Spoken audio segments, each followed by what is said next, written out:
Hello and welcome to the stimulus package update on May 7th. Today we have a pretty interesting package update on May 7th. Today we have a pretty interesting video. I'm going to cover my predictions for CARES Act Round 2, what I think will be included in it. We have some paycheck protection news. I answer one of your guys' stimulus questions at the end, and we have a little bit of EIDL news. So diving right into it, CARES Act 2 is set to be unveiled within the next few days, and there may be a vote on it as early as next week. There's really no telling yet as to when anything will actually go in effect. And as of right now, it's completely hearsay as to the time frame and what's going to be included into it. Both parties seem to have priorities on opposite sides of the spectrum, of course, so there's going to be a lot of arguing and there's going to be some time in between, before they reach any kind of agreement there. And also, many lawmakers want to test out the effectiveness of CARES Act 1 before rolling out a CARES Act 2. They're saying that we have time. This first CARES Act still has some funds left. Let's just see exactly how it's going to work. I know that there's a research study that's already been done on the effectiveness of the Paycheck Protection Program, which I'm currently in the process of diving through that research paper that just goes into, the actual economic effect of the Paycheck Protection Program, who received it, the actual benefit of it. So there's probably similar research being done on all the facets of the CARES Act. Despite this, based off of everything I've read, I'm going to make some predictions as to what I could see happening with CARES Act Round 2. First off, I believe that there's going to be some more funding for small businesses, either through the Paycheck Protection Program, the EIDL program, or they might call it something different altogether. These programs already received a second round of funding about 2 weeks ago. However, that funding will likely be dried up by next week, the week of May 11th. As of the rate that funds are being currently used, the EIDL might last a little bit longer because they're not currently accepting new applications, but either way, not everyone is going to be covered under this program. I believe additional funding will likely focus on very small businesses with a smaller number of employees than the first round did. We might see something like only businesses under 20 employees or something like that. And there also will be a focus on minority and rural businesses, mostly because this would address two issues. The first being that many large businesses were the first ones to get funding in the Paycheck Protection Program, and that was a big reason why it just all evaporated so quickly.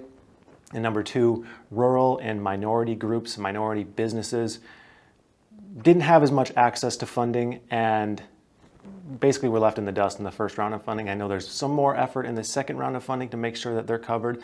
However, the funding is going to run out again, so I could see something helping out those groups for sure. There's also been talk that both parties are moving away from a direct stimulus payment for individuals for the next relief program. However, this has honestly been flip-flopping basically every single day. They say there's going to be, then there's not going to be, there's going to be, there's not going to be, on and on and on. I personally believe that there's probably, I would give it a 60% chance that there's going to be some form of direct stimulus in the next CARES Act, mostly because it's a great way to get the people to like you. And as we know, these representatives want to stay representatives. So I think it's going to be used as a tactic, and it's a good way to stimulate the economy. I'm not sure what form these direct payments will be in. However, I could see it being something like a combination of the payroll tax credits and another one-time stimulus payment. Maybe a combination. People who are working get that tax credit and people who aren't get the one-time stimulus, or a combination amount that no matter you get some dollar amount, it might come through either program. I could see something like that because President Trump is such a big fan of the payroll tax credit program. We also will almost certainly see more assistance to state and local governments. Democrats have really been pushing this, and this was originally going to be part of that other program that filled up the Paycheck Protection funding again. However, it got pushed back just to get that funding to small businesses out even quicker. This will replenish some of the state budgets for things like pensions. I know that some people were in the frame of mind that they wanted states just to go bankrupt instead of assisting them. However, I think that's kind of in the minority right now, and we will likely see something with more state and local assistance. And we almost will certainly see some form of liability protection for businesses, because I know Republicans, that's like the one thing that I keep hearing, that they want increased liability protection for businesses as they open up. That way they're not as fearful to open up, and the economy can get back on track and start, generating, producing, being an economy again. So I know that that's something that we'll likely see. I'm not sure exactly how that will be implemented, or maybe it's a fund for certain liabilities. I'm not sure exactly, but we'll likely see something on that end. We also will probably see additional funding for food stamps and unemployment benefits. With over 30 million people applying for unemployment within the last 6 weeks, this is one of the biggest issues that we have right now. And I know states are starting to reopen businesses, but it's still going to be quite a while before everything's reopened and the economy is back to normal and employment is back to normal. That could literally take years. So there no doubt will be some form of assistance for the people who have lost their jobs. And I would expect to see some additional unemployment and food stamp benefits. So those are really all my predictions there. I know some of them are kind of general, and it'll likely be weeks before we see anything officially happening. So I'd like to see, what are your guys' predictions that you'll see on the next CARES Act? Most of you are pretty insightful, and I'm sure some of you know things about these programs that I have no idea about. So I'd be curious to see what exactly you could expect on the next CARES Act, or maybe what you want to see on the next CARES Act. Moving on to paycheck protection news. As of today, May 7th, 12.8% of small businesses have received funding. This is up from 11.9% yesterday. At even just a small 0.9% increase, that makes it one of the best single-day increases in funding that we've seen so far. So it's a small increase, but I mean, it's still one of the bigger increases that we've seen. However, here's a topic that I really want to address. I have many concerns when it comes to forgiveness on the paycheck protection loans. Now, I don't want to be a negative Nancy. I don't want to, cry and pretend like the sky is falling, but it's so ambiguous. While applying for these loans, nearly every business owner thought that they were applying for a grant. I know I did, and you spend the money in the correct ways, you get it forgiven. Boom, simple enough. However, it's panning out to be a lot more complex and a lot more ambiguous as to what exactly is going to be needed in order to receive this forgiveness. A huge issue is under current guidelines, forgiveness is based on the 8-week period after you receive funds. However, many businesses are still closed and have received funds with a clock ticking. That 8-week window starts as soon as those funds are in your account. There's been some talk that it may be extended through June 30th for those businesses, but there's no official guidance on that yet. There's no actual interim final rule on that.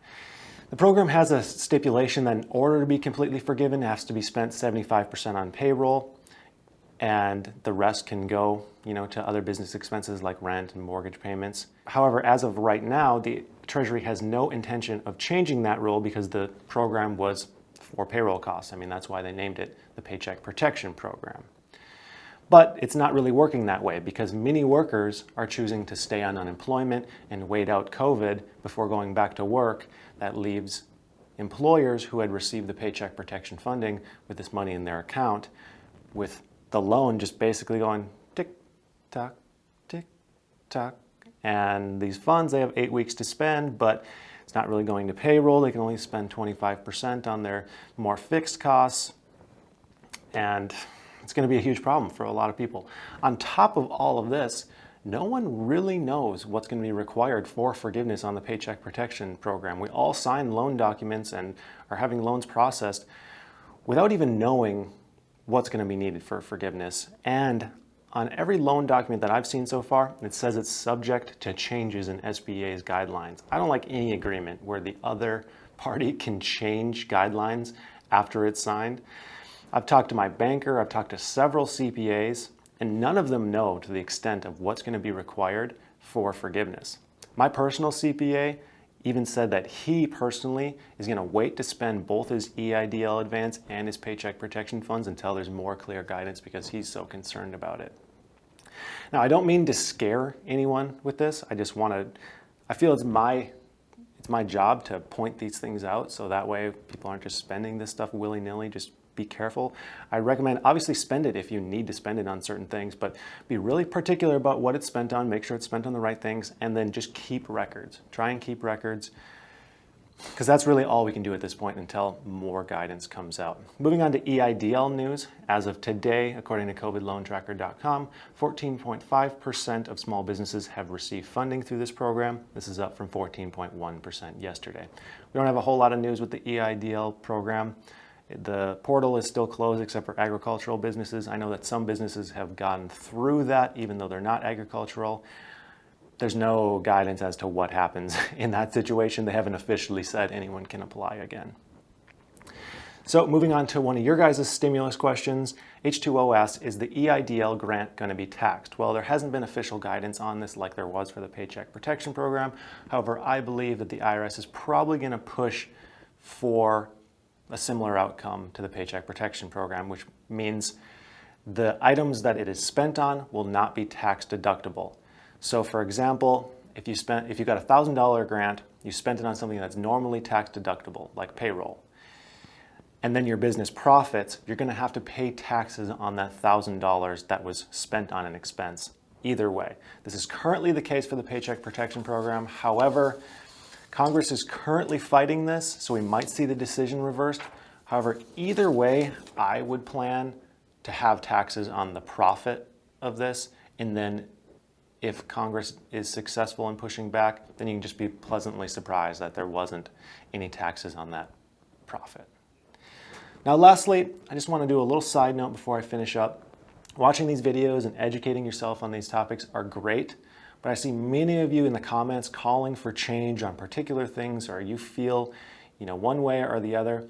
And unfortunately, commenting on YouTube doesn't incite actual change. If you have comments or suggestions, I recommend you contact one of your local representatives. In the description of this video, I'll have a link to a website that contains the phone number and the email address to all local senators. They're here to represent you, and that's the best way, that's the best place to voice your concerns and potentially move the needle just a little bit. That'll be in the description below. So that's all I have for today. If you guys enjoy my videos, please consider stimulating that subscribe button and just until next time, I'd like to thank you for watching, and I hope you have a profitable day.